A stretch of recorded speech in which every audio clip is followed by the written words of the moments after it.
We have started. Let me get this mixer going.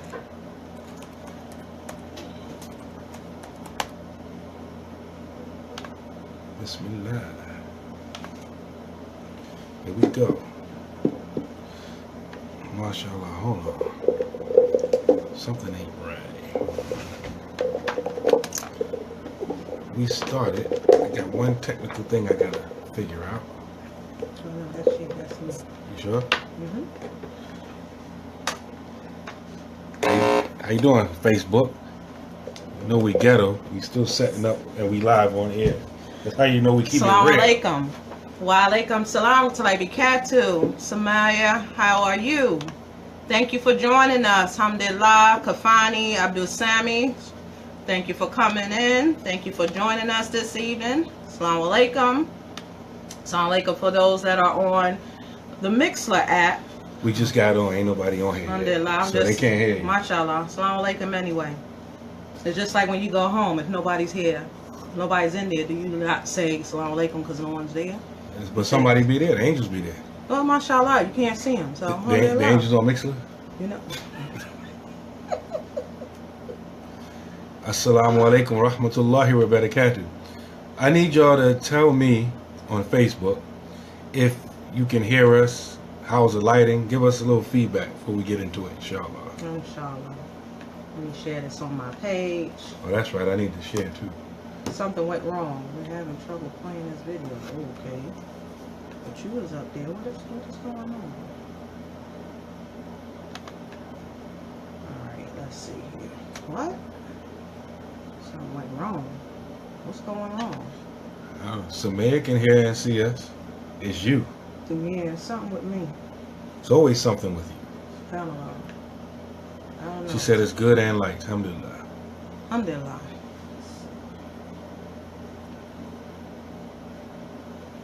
You gotta hold it down for me for 1 second. I gotta do Alhamdulillah. Well, let me open up, inshallah. A'udhu billahi minash shaitanir rajim. A'udhu billahi minash shaitanir rajim. A'udhu billahi minash shaitanir rajim. Bismillahir rahmanir rahim. Sallallahu ala Sayyidina Muhammadin wa alihi wa sahbihi wa salama tasliman. Alhamdulillahi wa kafa wa salamu ala ibadihi alladhina istafa. Amma ba'd. In the name of Allah, the most gracious, the most merciful, I seek refuge in Allah from the rejected shaitan. May Allah bless our master, Sayyidina Muhammad, sallallahu alayhi wasallam, his family, companions, and give them peace. All praises are due to Allah, for he is sufficient for us. Peace be upon his slaves, whom he has chosen. As to what follows, Assalamu alaikum. Thank you for joining us on the Have Your Deen show on Nurzaman Radio with myself, Habs Barakah, aka Samira, with my co-host, Imam Naim Abdullah, Brother Imam. Alhamdulillah, we're thankful and grateful to be here. Alhamdulillah, from last week, mashallah. Alhamdulillah. Today's show is... No, they say you're not supposed to do that. Do what? You know what?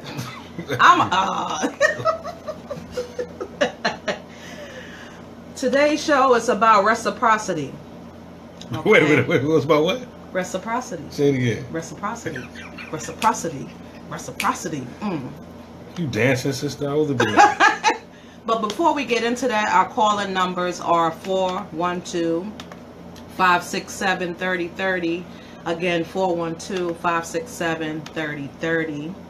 And before we get into the show tonight, we wanted to remind y'all that at 9 o'clock, we'll be joining Jenny and Rufus Triplet.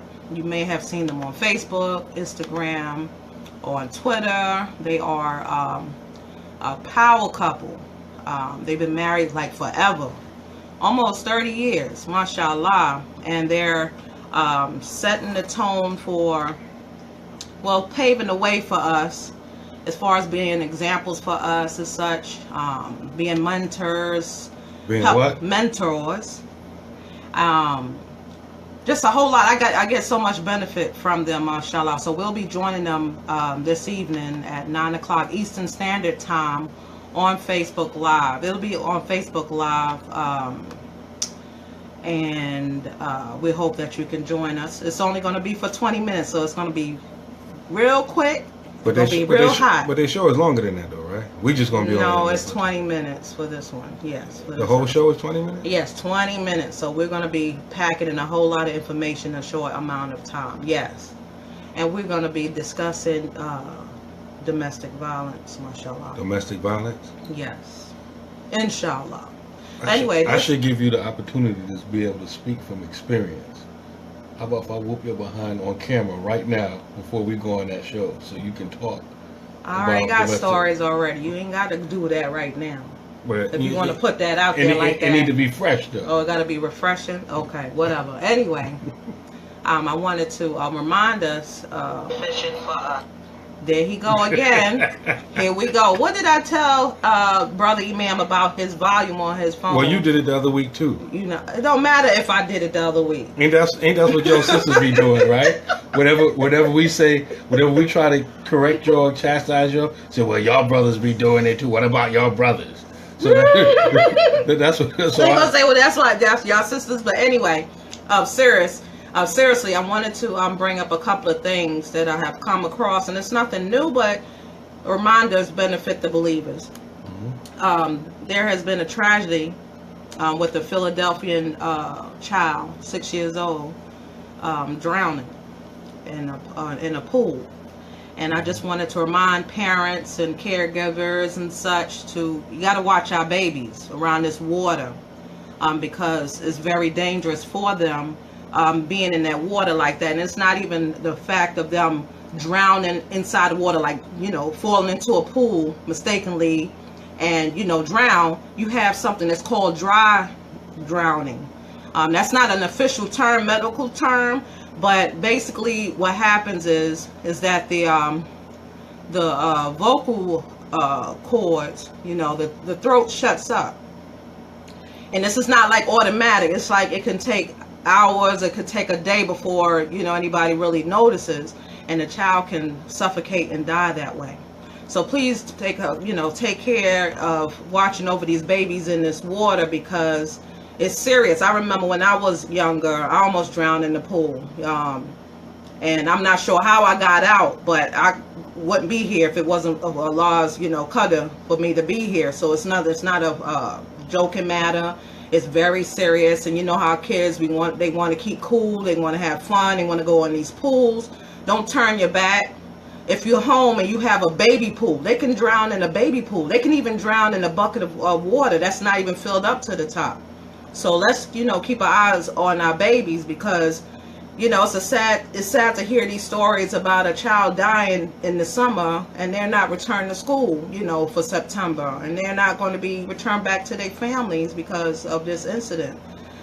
So let's keep our eye on our babies, and I just want to, you know, bring that reminder because that's a very scary thing, and we're, you know, in the midst of summer right now, and everybody wants to go out and have fun, go out to the beaches and things like that. So just by them inhaling water can be fatal. Accidentally inhaling water. So it's not just the drowning itself, but just them swallowing water by mistakes, breathing in the water can be fatal. So just watch them when they come out of the water. Just watch their actions and see if something don't look right. If it don't look right, then take them to the hospital, inshallah. Anything you wanted to mention? Oh, I know. There was something else I wanted to mention. And it's kind of not about that. Did you want to mention something before I mention what I want to mention? I was going to mention that animal. Because you talk about drowning, right? Oh, yeah, it's a parallel, right. I left. Well, it's never my fault. She left. My fault. Everything my fault. Anyway, the trash can, the top on our trash can was left off, you know, by our house. Mm-hmm. And as you live in Pittsburgh, you know it's been raining kind of frequently. Mm-hmm. So with the top off, the trash can was almost halfway full with water. Mm-hmm. So I'm leaving my house early, pre-Fajr. Right. And I walk out the door, I hear like a dog whimpering. I'm like, what's that? I'm thinking it's on my porch. So I'm following the sound, and there's this, turned out to be a raccoon. A big raccoon. That sucker was huge. In my trash can. And he was drowning. You know? Right. And this fool gonna call me. I'm half asleep. Samira, come look. And when I looked in the trash can, just say this was the trash can. The water was filled like halfway. That's his cute little self. He is cute, bro. His whole body was submerged in water. Like if he tried to, and he kept trying to come up for air. Yeah, like he was lifting up his head, but he couldn't really lift it up. And I'm like, well, get him out of there.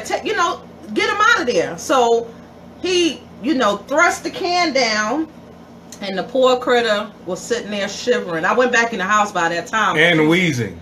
And he was wheezing, and I'm like, oh my goodness. So in my mind is like, okay, he gonna have to pick that up if it decide to go. He gonna pick that up. I'm not messing with that. Look at them nails. Look at them nails. I said, he gonna pick that thing up. I said, oh my goodness. So alhamdulillah, he may have pushed the trash can over, but I get reward for it because I gave him the seat. I said, go get him out of there. So alhamdulillah. So inshallah, on the day of judgment, that animal is gonna say, they saved my life. May Allah have mercy on them. Ameen. So mashallah. So yeah, so that water's no joke. And this was just rain water. Subhanallah. So he said, you better than me, brother. That thing it looked like a dog, like like a puppy. Yeah, it was like a big puppy. Yeah, so it was, oh my God, that thing was chunky. And I'm like, oh my God, he gonna have to move that sucker. And I have to explain, because Jihad, he from Philly. The western side of Pennsylvania is nothing like the eastern side of Pennsylvania. In Pittsburgh, in the hood, you can find deers walking down the middle of the street, all types of gophers, raccoons, and rabbits, and everything. Yeah, everything. Turkeys, wild turkeys, in the hood. Forget about the rural and the suburban areas, like in the hood. You might hear some noise in your trash can. It's a deer trying to get some food. And so, don't forget the possums and all the little rodents, gophers, and all types of wild stuff. So I came back a couple hours later, and he was still there, wheezing. Then I came back out. He was gone again. In his car. He said he seen one behind the mattress I got in my car. But he like whimpered out to me. I'm like, hey, what's that? And so like he cried out to me like, I'm pretty sure, I don't speak raccoon language. But yes, I'm pretty sure that he heard me coming. He was like, yo, help! I'm about to drown, man. Help me out. But alhamdulillah, he eventually left. So alhamdulillah, I'm assuming that he got his breath, got that water out of his system, and he went on to moseying along to somebody else's trash can. Alhamdulillah for that. Yeah. Alhamdulillah. Just to segue a little. What segue mean? Get off the top and talk about something else. I'm trying to transition. Here, okay. Right? So transition is a synonym for segue? You know what? He always bothered me, y'all. Tell him leave me alone. Those raccoons be looking like truck tires, and they have a strut like no other. Nothing to play with. Y'all made a friend for life. No, I don't want him coming back.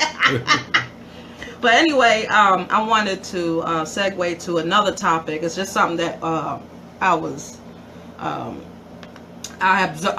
observed, and it just, as I get older, I just realize the importance of things as I grow older.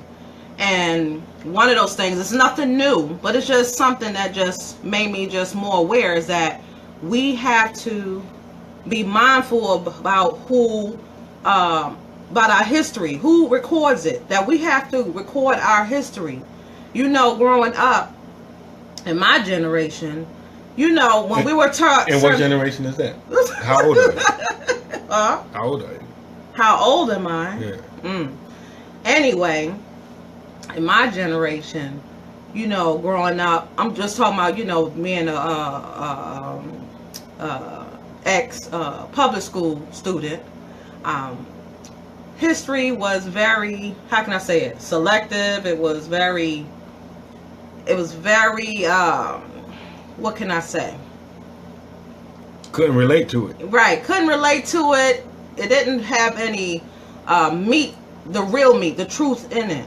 So, you know, when you grew up going to public school, you shouldn't expect to learn but so much in public school about your history.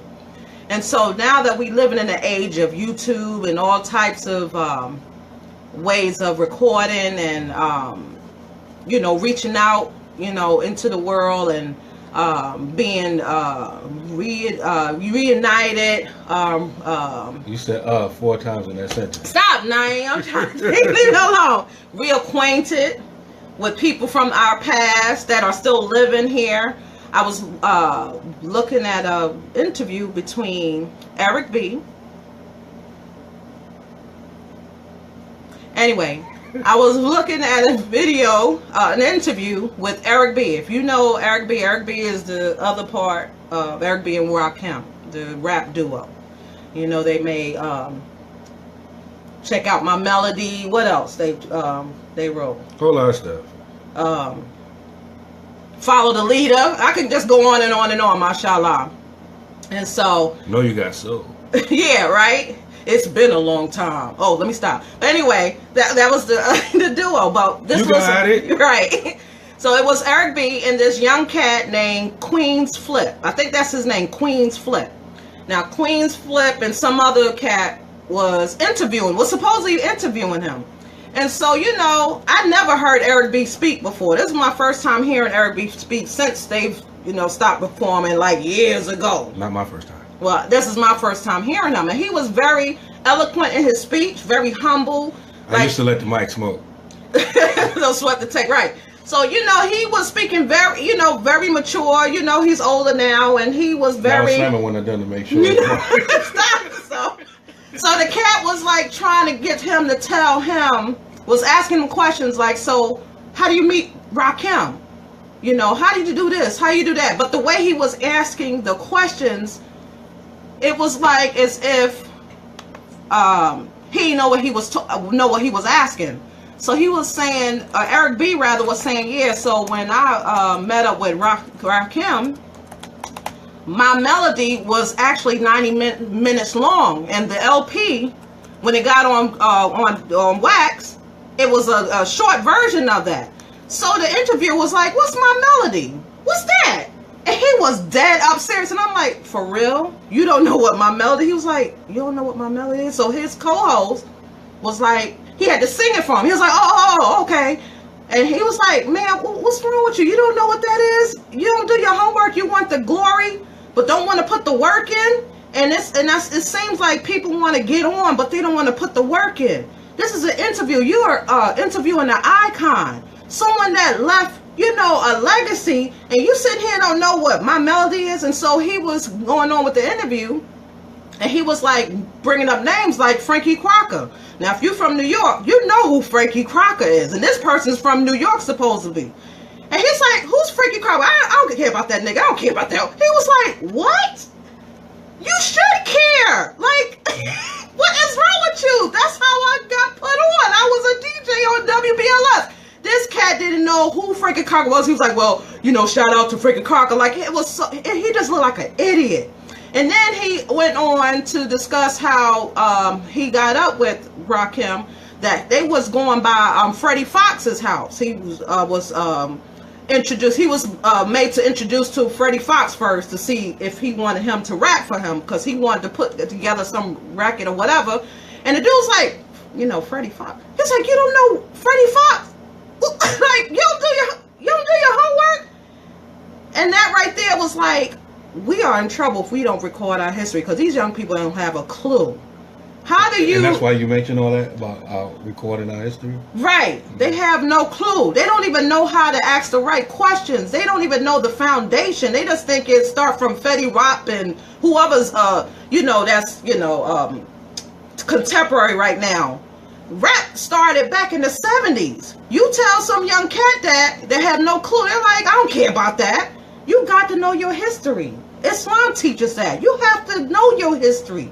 so that you don't, repeat the same mistakes as those that came before you, like Bani Israel.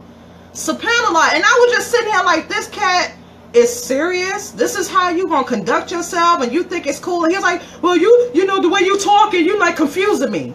Like, man, you need to go sit down. They shouldn't have put that video up. If you want to see that video, it's on YouTube. It's just type in Eric B interview. They got it like saying in the caption, do your homework. Like, so if you put any of those titles of the word in there, it'll pull up for you. But Allah subhanahu wa ta'ala says, Siru fil ard, fanduru kayfa kana aqibatu ladina min qabl, which means travel in the earth and see what was the end or the outcome of those who came before you. In other words, do your history. Do your history. I find it amazing. You have people that consider themselves students of knowledge. I'm talking about in the deen now. The most important of affairs, the things we're going to be questioned about. How are you going to be a student of knowledge and be an expert in fiqh and don't know the history? Not just any history, the history of your deen, the history of your prophet, sallallahu alaihi wasallam. I mean, how do you even understand the Quran without the history? How do you, go into a verse and give commentary on it, and you don't know if it's a Meccan verse or Medinan verse? How? SubhanAllah. And you're shake, what? Who? Like, that don't make sense to me. SubhanAllah. So we gotta record our history. We have to put it in writing, record it by video or something, so that our children and our future generations can see how it really was. Because if we leave it up, we are lazy. Yes, we are. We don't do it. Exactly. And it's very important for us, and I'm including myself in it, our indigenous, contemporary, and even the imams above me, the one imams like who I've studied under and traveled with and all of that. All of us, we still alive now. We have to record our history. It's not enough on Yawmul Jumu'ah to stand up there and give the khutbah. You should be, even if you're not a writer, you ain't built like that, you should be, at least have a diary. That'll work. Something that you don't mind going public. Right. You ain't gonna write no raunchy stuff in there, just a diary. Right. So that, okay, when you gave that khutbah, why did you give that khutbah? What happened? What was in your mind? You an imam, you can't put out everybody's dirt, but maybe a wife got beaten. So maybe that's why you gave the commentary on the verse from Surah Nisa. Right. On Fadrubuhum, Fadrubuhunna, beat them lightly. Maybe that's why you gave the commentary on the verse, because maybe somebody in their sick mind tried to use that as an excuse to justify domestic violence. Exactly. So maybe that's why you gave the khutbah, whatever. And we can go on and on and on. Exactly. And the point of this interview with Eric B. and this person was that he mentioned as Freddie Fox. If Freddie Fox wouldn't have missed his meeting with Eric B, it would have been Eric B and Freddie. It wouldn't have been Eric B and Rakim. It wasn't just automatic Rakim. Now, you not knowing that history and you interviewing him, like, you're not the right person for the job. So we got to train ourselves, train our youth to record. They love to be on phones anyway. Make them to record something that's beneficial, not something on YouTube just to put some stupid video or some challenge. Have them to record something that's beneficial, something about your family, about your community, about your city, where are you from, so that future generation can see what you have gone through. And right now, we can witness right now, we hear and we complain, oh, the schools, they got these history books and they don't have the right things in there. But you left it to these people to write the history for you. Where are our writers? Where are our scholars? Where are our intellectuals? Y'all want to beat people upside the head and, try to make people, respect your knowledge, respect your gangster knowledge, but yet you're not benefiting us, especially those who are on the common people that may not have that higher knowledge. You know what I'm saying? You don't have to have higher knowledge to record your history. Don't feel like you're not that important. You are significant. You are important. You making history right now, and not just imams, all of us. Because how do we learn about all of these figures that happened in the past? It's not necessarily the leader. It was people that was around. Like, everybody talk about Tupac now. Right. And so if you go on YouTube, all these old interviews is coming up. New interviews is being done. And you getting a clear picture because all these people that was around Tupac, that was around Suge, that was around Biggie, and around Afeni Shakur, all these people is finally talking, and you getting a clear picture. If it's just one or two people writing, you wouldn't get no clear picture. You wouldn't get that. And so it's important that everybody writes. And you said, well, I write on Facebook. Oh, I woke up this morning. That's not writing. Yeah. I ate such and such and such for dinner last night. You can't use Facebook like as your diary because they will delete your post for whatever no reason at all. It sure will. You know, you have to. We have to stop being lazy. Like me, I'm a writer, and I used to write like every book I written, and usually a paper copy. But I got a little bit lazy. Yeah, lazy. So he's talking about himself, y'all. So even a completed book, there will be a rough copy sitting somewhere that I printed up. Right. So even if all my hard drives get destroyed and all that kind of stuff, I still have it. Right. You know. Right. Let's start recording our history, our now, which will be history later on, so that we can help them to navigate. Because you don't know what effect your writing has, or you know that imprint that you left for those that come after you and say, okay, this is how they handle their business. Oh, this is how they were thinking and things like that. This is why they did that. And it's especially important for our children because, like, you know, a lot of our families, we like to keep secrets. And we don't know why that uncle don't get along with that uncle. And why your mom don't get along with her sister. She get along with all them other sisters, but that one, you notice there's a problem and there's tensions. So there be the deep, dark secrets that all the family have, and it's affecting you in your life and why you're not interacting with certain cousins and why you can and can't go places and all of these things, but you don't know why. And sometimes you may resent your own parents or people that you should love, and that's because nobody sat you down and explained it to you. The reason why I'm acting funny is because this person did that to me. And this person is still like that. And I'm not going to let them continue to do that to me. Right. Or, you know, this person abused me when I was young, your age. And, you know, or my mother was abused. And I'm the result of that abuse. Right. And they don't like me because of it. And so that's why they shun me. SubhanAllah. You know, so the writing stuff down is extremely important. My computer, something is acting up. The man is in my computer. Ooh, but anyway. I'm not even going to show him your computer. Anyway, this topic of the show, because we don't have much time. Reciprocity. Hit it. It was all simple to I was trying to get my... No, not on air. Okay. Alhamdulillah. Alhamdulillah. He said no. Reciprocity. And subhanAllah, when you think about it, when relationships have problems, it's usually because one person or both people or both groups feel like they're not getting something from the other. First, let's stop there. What's reciprocity? Reciprocal. Like when I put the Facebook stat up, the first time I heard that word was Lauryn Hill, right? To me, like, I didn't even need to look the word up because I know other words related to reciprocal, reciprocate. So the state of being reciprocal, or, you know, you can read your definition right there. The practice of exchanging things with others. The keywords that's coming up, for mutual benefit. That means both parties benefit in some way. It's just not one person. Exactly. Now think about it. When you're getting married to somebody, right? You don't marry a person because you think you're going to be given everything and that person is going to be given nothing. If you thought it was going to be like that from the beginning, you wouldn't get married to the person. SubhanAllah. Because there'd be no benefit in me marrying this person. Right. Right. And so there has to be some reciprocity. Yeah, and it don't mean that, you know, I give of myself to you in one way, so you have to give me the same way I give you. No, because we're individuals. Right. So, you know, but I have to feel that I'm getting something from you.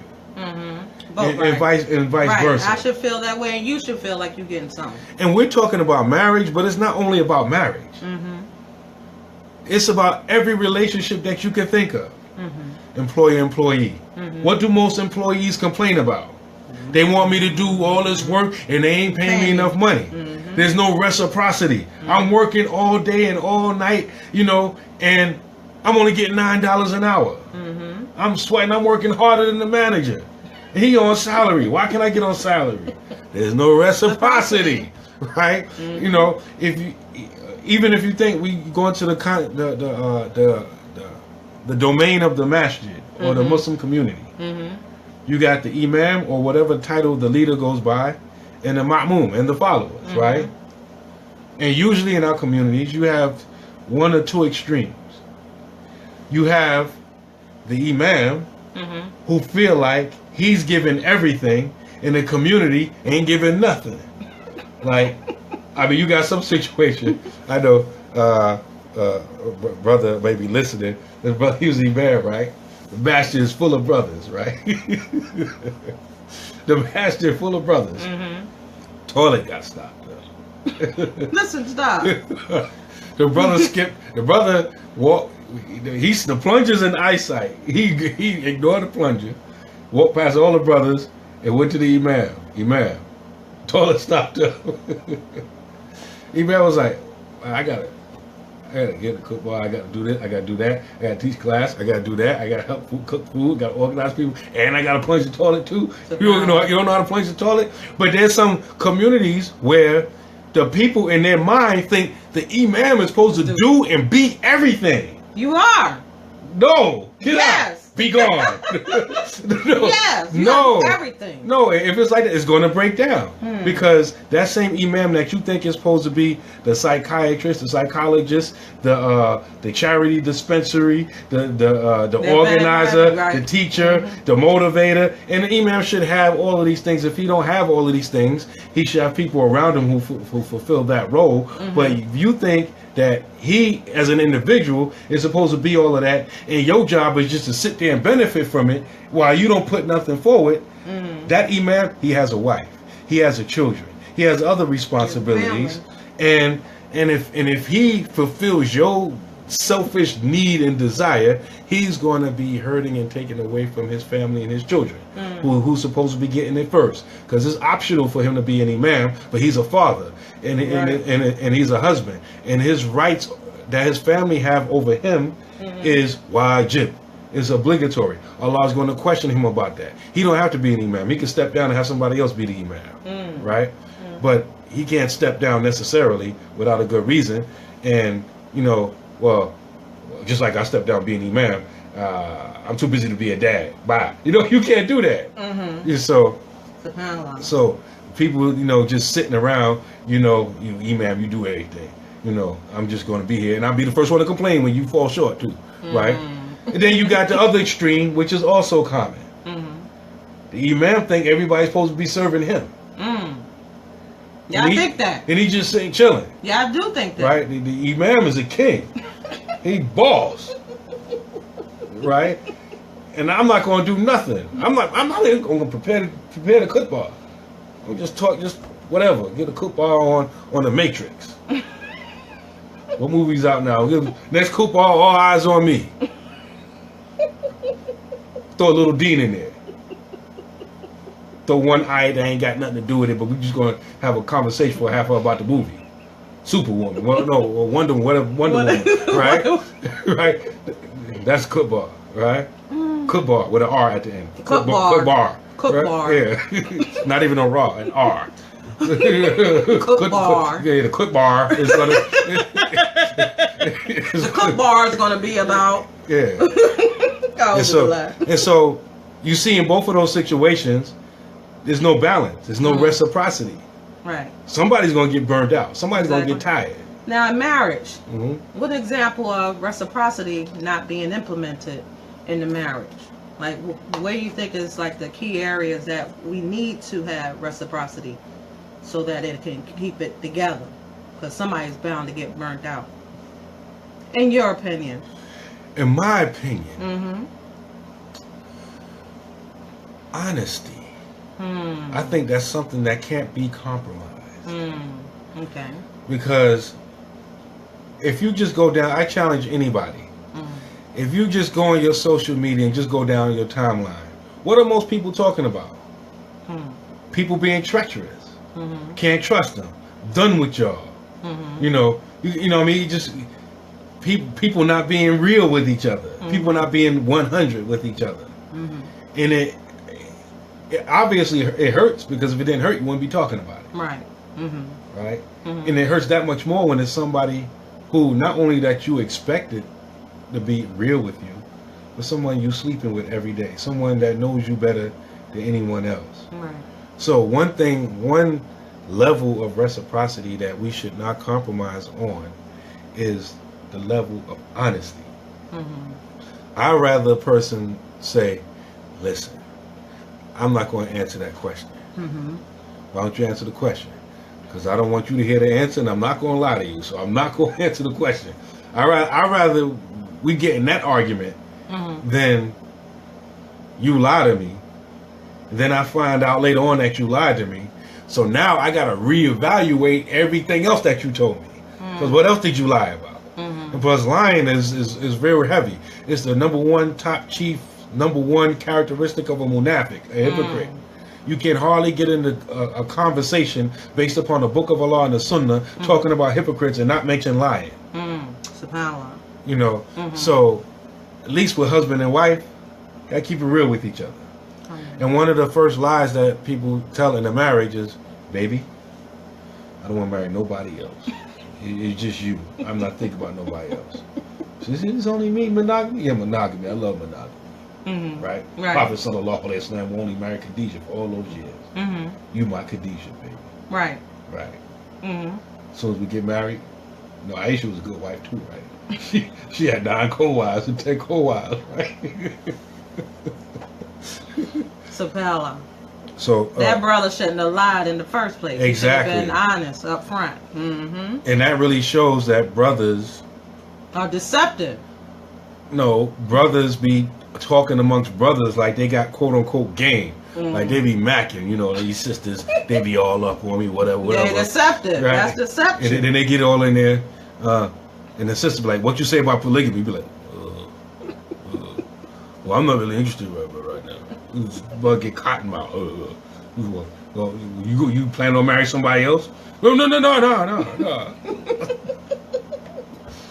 Well, as far as from a sister's perspective, well, from my perspective, rather, I'm speaking for myself, I think where reciprocity needs to be implemented in a place where you make the person feel important. Like Allah gave us roles. Each person has a role. Like the men have their roles and the females have their roles, right? And no one should feel, you know, beneath the other person because of what the role that they play. Because some people don't respect. They're not grateful. So they feel like, well, you're not doing, you know, what I'm doing. What I'm doing is way better than what you're doing. It's more important with the Allah subhanahu wa ta'ala. And that's not true. We all have roles that Allah placed us in, and we're going to be judged according to that. So one is not necessarily more important. It's how you handle your role. Like, we all shepherds of our flock. You know, the hadith state that everybody is a shepherd and they're responsible for their flock. So you can't say your job is more important than ours, because we all got to answer to Allah. Right? I'm not in charge or responsible for your flock. You're responsible for yours. So how can you say yours, you know, is more important? You know, it's, you know, I should be paid more attention to. You know, you should respect, you know, what I'm dealing with and what you're doing. Oh, that's just mine. That's for women. That's just that girl stuff, whatever. No, because then you make that person feel, you know, they don't feel appreciated. We're humans. We want some type of, you know, acknowledgement that what we're doing is important. Whatever it may be. I may be having to go to work. Don't feel like, well, you know, yeah, you're going to work, but, you know, it's really my job. Don't take that away from her. That's sadaqah for her. Exactly. She's helping the family out. You should be grateful and thankful that you got a rider. You got a woman by your side that's not putting you down, that knows that she needs to step up. She don't have to. You understand? Exactly. And so we need to stop looking at each other as like this male versus women type of situation. Like, you know, I'm a man, so, you know, what I do and, you know, what I'm involved with, you should just be consumed in all that. What you're doing, oh, that's just bird stuff. That's just something that you got to do anyway. Right. So we, you know, and there, that reciprocity needs to be enacted because that'll help keep the balance. Nobody would feel like they're above the other because that's that Iblis syndrome. That's that Iblis mentality. And look where it got him. Yeah. Got him kicked out of Jannah. You understand? What is that going to do? That's going to get you kicked out of Jannah too. You have that, you know, that, what's that? That ego. What's that? Pride. If you have any pride in you, what's that going to do? It's going to keep you out of that Jannah. Yeah. You got to humble yourself. SubhanAllah. And a lot of people don't realize, like, okay, we use the term reciprocity today, but the Prophet sallallahu alaihi wasallam spoke about this. And he said it in a hadith that we all know. But I think sometimes because it's a hadith, like we get spaced out and we think something else. Like, you know, ahadukum hatta yuhibba li akhihi ma yuhibbu li nafsihi. None of you believes till he loves for his brother what he loves for himself. In other words, say it another way, nobody you shouldn't treat your brother in a way that you wouldn't want to be treated. And just because we use the word brother, it don't exclude sisters. Right. Some like your brother in the faith. Right.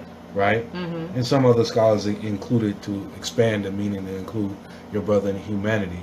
But the point is, I think also a lot of people think that that hadith may apply, for example, to, let's say, two brothers in the masjid. But then you have another quote-unquote brother that's closer to you than any brother in the masjid. It's your husband or your wife. So all of those rights that your Muslim brother in the masjid has over you, that's the same right that your husband or your wife has over you. And a lot of times in marriage, people forget about that. They treat the brother in the masjid with more respect than they treat their own husband or wife. And even as a man, like, and a lot of sisters do it too. Like, they do the opposite of what Allah says in Surah Al-Ahzab, in Surah 33. If a strange, non-mahram brother, and she has to speak to him for whatever reason, she's all feminine. Has all this treble in her voice, all this mashallah, tabaraka wa ta'ala. Then soon as her husband come home, Assalamu alaikum, how are you? Wa alaikum salam. Like, there was two dudes up in here? No, it's my wife. Wa alaikum salam. But when she talked to the other brother, wa alaikum salam, brother. Like, what you all shy batting your eyelashes for? You want him? I move out the way. You want to? I get out your way. I get the wa alaikum salam. He get the wa alaikum salam. Yeah. Nah. You need to be with him. SubhanAllah. And so that, you know, we need to be giving each other what we expect. Like, a lot of people, they're disrespectful to other people, but they demand respect. Deen don't work like that. You need to give respect, even when you're not getting it. Right. And it's hard. Yeah. Especially here, like on these computers, these phones, social media. Sometimes you just got to put it down. Like, you know what? This dude getting at me. And I'm just going to get frustrated because he way over there, out yonder somewhere, talking trash. Like, nah, you know what? It's cool. It ain't even worth it. SubhanAllah. Again, I call There's some brothers, and it's sad, it's not for love. There's some brothers, what I feel like doing, when I first see him, just punch him straight in his face. A'udhu billah. A'udhu billah. But that's what not doing that does. You just keep, let me just poke with this brother. Yeah. Let me be a little bit disrespectful. let me do something to this brother or this sister that I wouldn't like done to myself. Yeah. I got a reason in my head why I'm justifying all of this, but I'm going to do it anyway. Right. And so, you know, sometimes it's best, you know, back away from this brother. I find myself with my Lord displeased with me. MashaAllah. Wa alaikum salam rahmatullahi wa barakatuh. Wa alaikum salam to barakatuh. Abdul Mujib. Wa alaikum salam to barakatuh. MashaAllah. We got a question. Somebody has a question. Our calling numbers is 412-567-3030. 412-567-3030. Wa alaikum salam to barakatuh. Isa, Brother Hakeem, Sister Zakia. Oh, Sister Zakia had a question. Okay. What's your question, honey? You can type it in or you can call in at 412-567-3030. Ameen to Shamik. So this is, while we waiting on her question, this is from the advice of our Prophet sallallahu alaihi wasallam. He connected our iman, our faith, with reciprocity, with treating your brother the way you want to be treated. SubhanAllah. Like I was explaining to my Sundays class, that Islam doesn't stop with you. Just because you say you Muslim, you're not just Muslim and you just worry about yourself. It's a communal obligation. Right. You understand? And so you have to be worried about other people. I'll let you read that while I'm saying what I'm saying. You have to be worried about others as well as yourself. You got to have the balance. You got to be paying attention to the social aspect as well as your private, life with your family and things like that. And how do you do that? You make sure you fulfill the rights of your Muslim brothers and sisters. If they give the salam, you are required to return the greetings. If they sneeze and they say alhamdulillah, you are required to say yarhamukallah. You're required to to respond. If they're sick, somebody need to take their behind up to their hospital and visit that brother or sister. Right. Those are things that keep you connected, keep you balanced, because it gets you out of being selfish, and we're selfish beings. SubhanAllah. Sister Zakia asked, how old do you have to be to get married, and is it a good idea to have two wives? I guess means to have two wives. First question, how old do you have to be to get married? The minimum age, technically speaking, is puberty. The age of taklif, the age of maturity. What are some of the signs of being mukallaf? Mukallaf? For the woman, when she gets her menses for the first time. For the brothers, when they start getting their pubic hair, or that they have a wet dream. And am I missing something else? In the absence of all of that. Right, that's what I was thinking. In the absence of all of that, it's an age. The scholars differ, like 15. 15, okay. For girls and the boys? I forget. Somebody can let me know, inshallah. Yeah, so those are the signs. So that's the minimum age. And it's a good idea to have, I guess she's asking, is it a good idea, for a brother to have two wives? It all depends on the brother. Right. I mean, it all depends on the individual. Like, personally, I'm not an advocate of polygyny or monogamy. I'm an advocate of marriage. The Prophet sallallahu alaihi wasallam had one wife for a while, and he had more than one wife for a while. So the Prophet sallallahu alaihi wasallam, he practiced both. And so I'm against anybody that advocates absolute monogamy, and I'm against anybody who advocates absolute polygyny. Because to do one or the other will be to deny one aspect of the Prophet sallallahu alaihi wasallam's sunnah. And plus, not everybody not built like that. MashaAllah. Afwan, Sister Zakia. MashaAllah. So, let's, like this show is based on half your deen, right?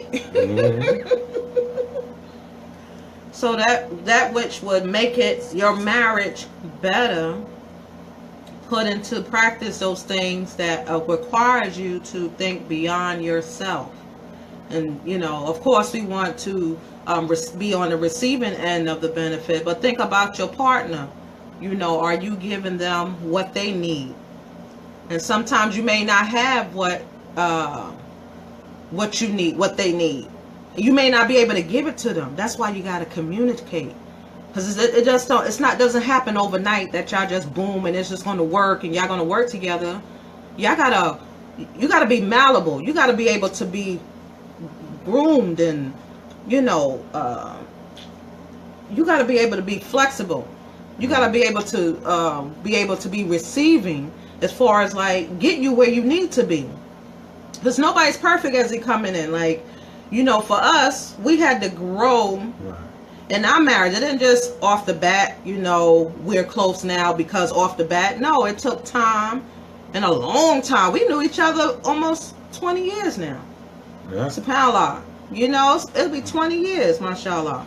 And one point I want to make before, because we have to go, but one point I want to make regarding that is a lot of people don't know how to listen. Because you mentioned communicating, which is one thing that we always talk about. Mm-hmm. You have to communicate. Communicating is a two-way street from both people. Mm-hmm. When I'm talking, you have to listen. And not only do you have to listen, you have to understand, comprehend what I'm saying, and try to empathize and sympathize where I'm coming from. Mm-hmm. And if there's something that may not be clear in what I said, you have to ask for clarity. And I have to do the same thing, and I have to do this. I have to do the same thing, vice versa. Right. And so, a lot of times people don't communicate. And as someone that counsels couples, a lot of times people especially in the heat of the moment, everybody's talking at each other, but nobody's listening. Right. Many times I hear people argue, not just husband and wife, just people in general. Mm-hmm. Half of the time they saying the exact same thing. Right. They just saying it a different way, and then they not taking the time to listen to what the other person's saying. They just want to answer. They making the exact same point, right, but arguing with each other. Right. and they just want to talk. They just want to get their word in. Like, okay, when they finish, I'm gonna say XYZ. Not even interpreting what the person is saying and stopping to think, wait a minute. Oh, they saying what I'm saying. You just want to be on the opposite end of the spectrum. You want to have that conflict, and it shouldn't be that way. SubhanAllah. Alhamdulillah. So we about to get out of here. Inshallah. Yeah, inshallah. We thank you so much for joining us, everyone. Alhamdulillah. May Allah reward you for the good that you do every day. May Allah bless you. May Allah have mercy on you. Whatever you may be going through, and you may not be going through, everything may be cool. May Allah, increase your iman, and may Allah increase our worship to Him and remembrance of Him, so that we can always be thankful when we're in that state. Wa alaikum salam barakatuh, Sister Fatima. And so I want to make dua for y'all, and please keep us in your duas as well. We are always in need of that. Dua is always good. Yes, please keep us in your prayers, and join us in a few minutes, inshallah. We'll be sharing on our page the link so you can listen and watch us conversate with Rufus and Jenny Triplet, inshallah. Inshallah. And I think y'all should follow them, because they've been married how long? 28 years. Yeah, I believe 28 years. No, 28 years. We need to hear more about couples like that. Mm-hmm. I mean, it's not easy to be married to someone, have children, and go through ups and downs and trials with somebody and be around. There are a lot of people that's been married that long, but that's not the stories we hear about. No, we don't. So we need to hear more about stories like this. The positive one, because you could be together forever, and y'all hate each other guts. Y'all don't even sleep in the same room, bedroom. You got your own separate room. You in the attic, she's way over here, and y'all don't have any kind of connections. But when you come across those positive stories, we need to share them. We need to emulate them, and ask Allah to give us the same or more, and not out of jealousy or hasad or anything like that, but just like I want to have something positive to say, to tell my children, to leave a mark, because everything is not always negative. We live in a society, everything got to be negative. Like, we're happy, alhamdulillah. I'm married to my soulmate. I'm happy, alhamdulillah. May Allah, increase that. I'm happy too. Alhamdulillah, and that's no joke. Right, mashallah. Right now. Right now? Yeah, right now. I don't know about later. Anyway, but alhamdulillah, we got to be thankful for our situation. And it's no joke, and I'm not just saying this online because y'all see it. No, this is from the heart. And if you are in a situation, you're in the marriage, be thankful Allah gave you, because it could be worse. The grass looked green on the other side till you get there and you notice it was painted over with some green paint. That thing is all dried up and things like that. Nurture what you have. If you can, save it. You know, sometimes we miss things because we're not listening, we're not paying attention. You're like, oh, subhanAllah, this was the trick of the shaitan. He wants us to split up. But do what you got to do. But sometimes there's nothing for you to do. You have to split up, and that's just reality. But anyway, we going to let y'all go. Inshallah, we'll be on with Rufus and Jenny Triplet in a minute, inshallah. And we'll be back with the Happy Deen show next week, inshallah. Inshallah. All right. So, assalamu alaikum wa rahmatullahi wa barakatuh. You want to close out? سبحانك اللهم وبحمدك نشهد أن لا إله إلا أنت واستغفرك وأتوب إليك والعصر إن الإنسان لفي خسر إلا الذين آمنوا وعملوا الصالحات وتواصوا بالحق وتواصوا بالصبر. السلام عليكم ورحمة الله وبركاته. Wa alaikum salam wa rahmatullahi wa barakatuh.